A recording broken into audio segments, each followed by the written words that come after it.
You are looking at Julian's pronunciation guide, where we look at how to pronounce better some of the most mispronounced words in the world, like this other curious word, but how do you say what you're looking for today?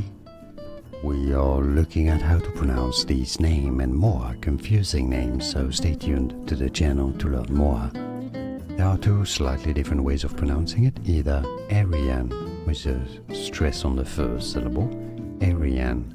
Some say it also as Erienne, Erienne. It's easy, and now you know. More videos for you here to learn more. Thanks for watching. Here are more videos on how to pronounce more confusing words and names too many mispronounced. Like this video if you found it useful. I appreciate your support. I'll see you soon and thanks for watching.